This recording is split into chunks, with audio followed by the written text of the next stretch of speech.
Hello guys, വിഎംഎനുവിന്റെ സംവിധാനത്തിൽ ഗിരീഷ് പുത്തഞ്ചേരി കഥ എഴുതി മമ്മൂട്ടി അഭിനയിച്ചൊരു സിനിമയാണത്. 99 ഇറങ്ങിയ സിനിമ വലിയ വിജയമല്ലെങ്കിലും ഒരു ഡീസന്റ് വാച്ച് നമുക്ക് ഓഫർ ചെയ്യുന്നുണ്ട്. ഒരു ഓക്കെ ഫീലിൽ സിനിമ കണ്ടു നിൽക്കാൻ നമുക്ക് സാധിക്കുന്നുണ്ട്.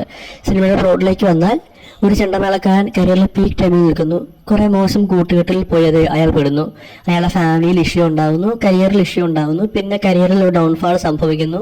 ആ ഡൗൺഫാളിൽ നിന്നും അയാൾ പുറത്തു വരാൻ നോക്കുന്നു. അവിടെ ഒരു പ്ലോട്ട് ട്വിസ്റ്റും വരുന്നു. അങ്ങനെ കഥ ഉണ്ടാവുന്നു. സിനിമയിലേക്ക് വരുമ്പോൾ അന്നും ഇന്നും തോന്നിയൊരു കാര്യമാണ്, ഒരുപക്ഷെ മമ്മൂക്കയേക്കാൾ നന്നായിട്ട് ഈ ക്യാരക്ടർ ഹാൻഡിൽ ചെയ്യാൻ ജയറാമേണ്ണോ ലാലേണ്ണോ സാധിക്കുമെന്ന് തോന്നിയിട്ടുണ്ട്. ഫോർ എക്സാമ്പിൾ, ഇതിൽ ചെണ്ട ആന എന്നൊക്കെ പറയുമ്പോൾ നമ്മുടെ മൈൻഡിൽ ആദ്യം വരുന്നത് ജയറാമേണ്ണാണ്. അതേപോലെ ഇതിൽ ഡാൻസ് നമ്പേഴ്സ് ഉണ്ട്. ഇതിൽ ജഗദീഷ് എണ്ണും മനുഷ്യണ്ണോ ഉള്ള കോമ്പിനേഷൻ സീൻസ് ഒക്കെ തോന്നിയിട്ടുണ്ട്. ജയറാമേണ്ണോ ലാലേണ്ണോ ഒക്കെ ആണെങ്കിൽ കുറച്ചുകൂടി ഈസിലി കൺവേ ചെയ്യാൻ പറ്റിയാണ്. ഇത് മമ്മൂക്ക മോശമാക്കിയെന്നല്ല, എല്ലാ നടന്മാർക്കും എല്ലാ ക്യാരക്ടറും വഴങ്ങത്തില്ല. ഫോർ എക്സാമ്പിൾ, മമ്മൂക്കയ്ക്ക് ഈ ക്യാരക്ടർ അത്ര സ്യൂട്ട് ആവുന്നില്ല. പക്ഷെ മമ്മൂക്ക ചെയ്യേണ്ട വേറെ ക്യാരക്ടേഴ്സ് ഇവർക്ക് രണ്ടുപേർക്കും ചെയ്യാൻ പറ്റത്തില്ല, ജയറാമേണ്ണോ ലാലേണ്ണോ. എൻ്റെ മാത്രം അഭിപ്രായമാണ്. നിങ്ങളുടെ അഭിപ്രായം കമൻറ്റ് രേഖപ്പെടുത്തുക.